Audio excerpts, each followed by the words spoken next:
Magandang araw po sa ating lahat. Sama-sama nating pakinggan ang Ebanghelyo ngayong araw. Naway magbigay ito ng liwanag at pag-asa sa ating buhay. Ang mabuting balita ng Panginoon ayon kay San Mateo. Noong panahong iyon, matapos pakainin ang mga tao, agad pinasakay ni Jesus sa bangka ang kanyang mga alagad at pinauna sa kabilang ibayo, samantalang pinauuwi niya ang mga tao. Pagkaalis ng mga ito, umahon siya sa burol upang manalangin. Nag-iisa siyang inabot doon ng gabi, samantala nasa laot na noon ang bangka at sinasalpok ng mga alon sapagkat pasalungat sa hangin. At nang madaling araw na'y sumunod sa kanila si Jesus na naglalakad sa ibabaw ng tubig. Kinilabutan sa takot ang mga alagad nang makita nilang may lumalakad sa ibabaw ng tubig. Multo, sigaw nila. Ngunit agad siyang nagsalita at sinabi sa kanila, "Huwag kayong matakot, si Jesus ito." At nagsalita si Pedro, "Panginoon, kung talagang kayo yan, paparianin ninyo ako sa ibabaw ng tubig." Sumagot siya, "Halika." Kaya't lumunsad si Pedro sa bangka at lumakad sa ibabaw ng tubig, palapit kay Jesus. Ngunit nang mapansin niya ang hangin, siya'y natakot at nagsimulang lumubog. "Sagipin ninyo ako, Panginoon," sigaw niya. Agad siyang inabot ni Jesus. "Napakaliit ng iyong pananalig," sabi niya kay Pedro. "Bakit ka nag-alinlangan?" Pagsakay nila sa bangka, tumigil ang hangin at sinamba siya ng mga nasa bangka. "Tunay na kayo ang anak ng Diyos," sabi nila. Ang mabuting balita ng Panginoon.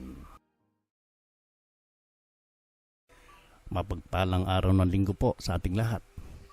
Sa Ebanghelyo ngayon, ipinakita ni Jesus na siya ang Panginoon na may kapangyarihan sa gitna ng unos. Tinawag niya si Pedro na lumakad sa ibabaw ng tubig. Habang nakatuon si Pedro kay Jesus, siya ay nakalakad, ngunit nang manaig ang kanyang takot at pagtingin sa malaking alon, nagsimula siyang lumubog. Ganyan din ang ating buhay.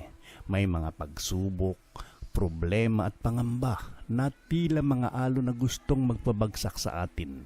Kapag nakatuon tayo kay Jesus, nagkakaroon tayo ng lakas at pag-asa. Ngunit kapag hinayaan nating manaig ang takot at pag-aalinlangan, nanghihina ang ating pananampalataya.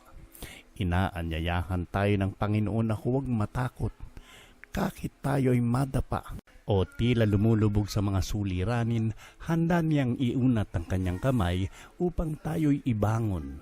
Ang kailangan lamang ay magtiwala at patuloy na lumapit sa Kanya. Manalangin tayo. Panginoong Jesus, salamat sa iyong walang hanggang pagmamahal at pag-aaruga. Turuan mo kaming magtiwala sa iyo sa bawat unos na aming pinagdaraanan. Kapag kami ay natatakot at nanghihina, iunat mo ang iyong kamay upang kami muling makatayo. Palakasin mo ang aming pananampalataya upang sa lahat ng pagkakataon ay manatili kaming nakatuon sa iyo. Naway maging saksi kami ng iyong pag-ibig at kapayapaan sa aming pamilya, pamayanan at kapwa. Amen. Mga kapatid, dalhin natin ang mensahe ng Ebanghelyo sa ating pang-araw-araw na buhay. Sa bawat hamon na ating haharapin, alalahanin natin ang mga salita ni Jesus. Lakasan ninyo ang inyong loob. Ako ito, huwag kayong matakot. Naway manatili tayong matatag sa pananampalataya at laging magtiwala sa Panginoon. Pagpalain tayong lahat ng Diyos.